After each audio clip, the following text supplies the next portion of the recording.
Morning, everyone. Greetings from London. And thank you, Amit and Partha, for the kind invite. I've been asked to talk about bleb dysesthesia. As we all know, trabeculectomy surgery still remains the gold standard for glaucoma surgery.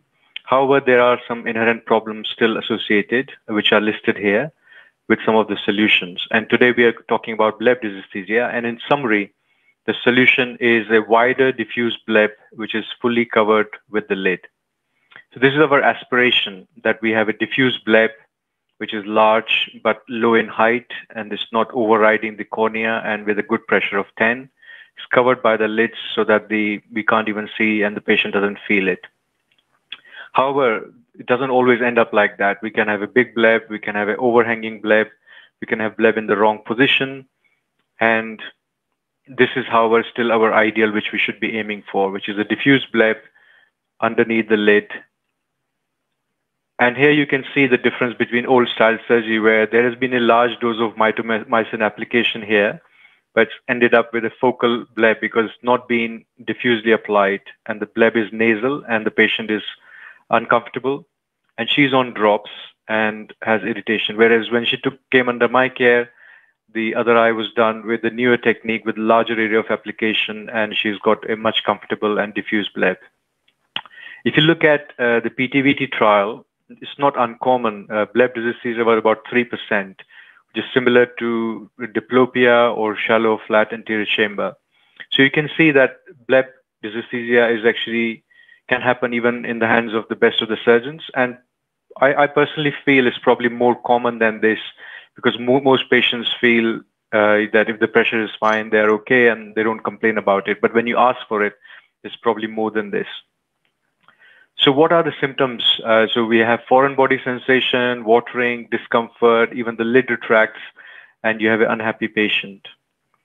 There was an RCT on the bleb position from Dundee in Scotland, and way back nearly 20 years ago now, and it showed that the nasal blebs have a much more uncomfortable, and probably in 45% of cases they had bleb dysesthesia. This is from Bascom Palmer, and Don Budens showed that the factors associated were younger age, a supranasal bleb, a poor lid coverage, and bubble formation. Bubble formation is when you blink, there's a formation of bubble, and you'll see an example later. So blebs can be very subjective. What may be good for you may not be good for the patient, and the vice versa. So like this large bleb, may be, you might think it's not very good, but actually the patient is comfortable and there is no problem. What we want to do is avoid uncomfortable bleb, because our understanding, our teaching is do no harm, because patient doesn't feel the pressure, the patient feels the bleb.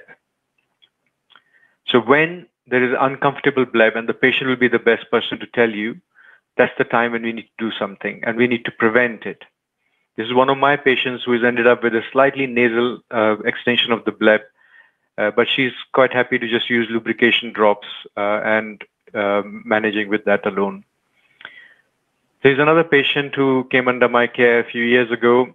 As you can see, she has a large area of MMC application, but ended up with a ring of steel. That leads to intra-bleb pressure, and then sometimes the blebs can start leaking. She's had 2 revisions already, and she doesn't want any more revisions. She's aware about the risk of infection. As you can see, the bleb leaks. And then when she came again another year, and then the bleb leak had stopped. So this can be an intermittent leak, and the patient doesn't want any intervention. So then there is no indication for surgery, and she understands the risk of infection and sight loss. This is one of my patients, which I showed earlier, who came with very high pressures, but now has good pressures, but part of the bleb is extending nasally, and that's causing her discomfort, as we just saw earlier. So this is the area of concern. And as you will see, and be careful at the beginning, you will see the bubble formation right at the beginning. So there we go. So as the patient blinks, bubble forms, and you will see that there is area of non-wetting in this area where the cornea doesn't get the tear film where the bleb is, and that causes the discomfort. So why do the blebs end up nasally? We saw that sometimes, it can be done. Is it something which we are doing deliberately to keep space for further surgery? Or do they achieve better pressure as shown in Dundee, but that was non-significant as compared to superior pressures? or is it something else? So the answer is that the eye rotates from upright to supine position. So when the person is upright and when they lie down, the eye exocyclotortates more. So the nasal position becomes superior position in most patients. And this can be up to 15 to 20 degrees with an average of 3 to 5 degrees. And it will be there with local anesthetic. It will be there with peribulbus and even in GA because the person lies down. So what is the solution? The solution is to assess the lid position and mark the area of maximum lid coverage pre-op on the slit lamp so that we know where the 12 o'clock is. This video, part of this was made by my fellow a few years ago who won a prize for this. So that's as we see in the eye cyclotorts, most commonly as compared to in-cyclotorsion.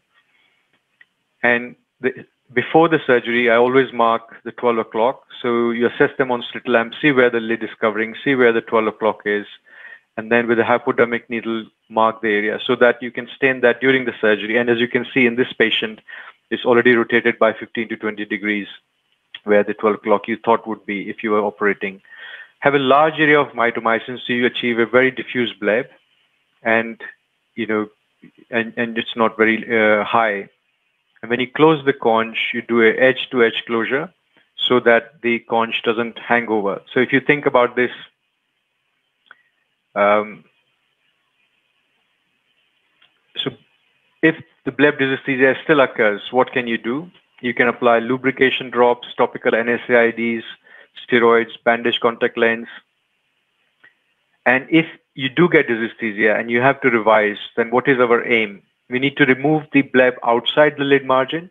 For that, we need to do partial bleb excision, reduce the height of the bleb, for which we do compression sutures, redirect the flow posteriorly by doing needling, and allow healing, especially if there is a low pressure, by doing cautery, providing a conjunctival barrier, or autologous blood injection.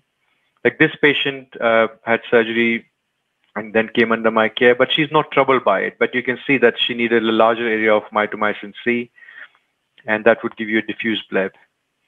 So this patient was referred to me, and he came to me saying, look, I cannot live with this, and he has tried for several months.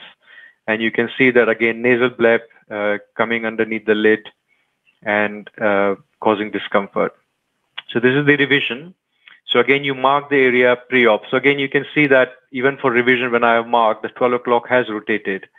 So otherwise, and this could be the reason why during the surgery, this ended up being nasal. So I'm doing some posterior needling now to redirect the flow. And we have now opening up the conch and removing the excess bleb, which is just like a sponge tissue, subterenous tissue, which you have to take out as much as, so I'm even pulling it out from the lower part and then excising the ones which we do not want underneath the outside the lid margin, opening up the conch at the limbus and then cauterizing the area where we want the scarring and adhesion, undermining the conch and refashioning the conch and repositioning it so that it doesn't remain under, it doesn't come outside the lid, and then closing the conch.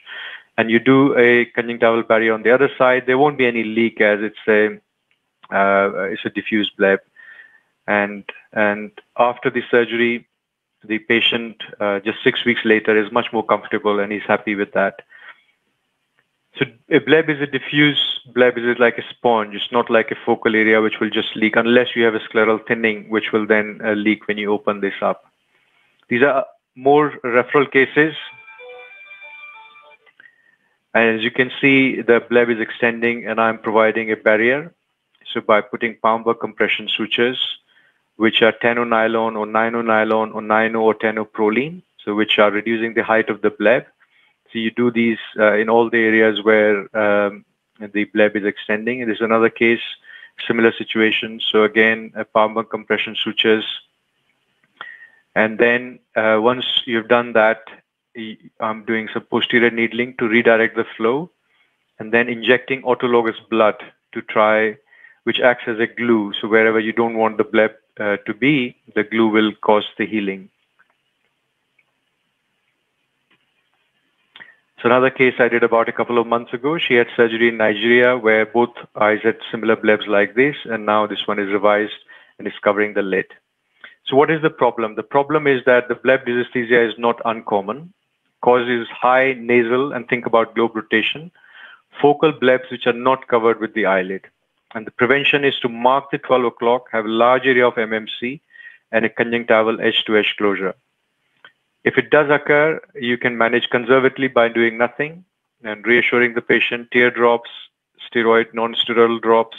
And if you have to excise, then partial or complete excision, compression sutures, posterior needling, cautery, and autologous blood injection, as we have seen. So in the end, as we know, happy patients make happy doctors. Thank you very much.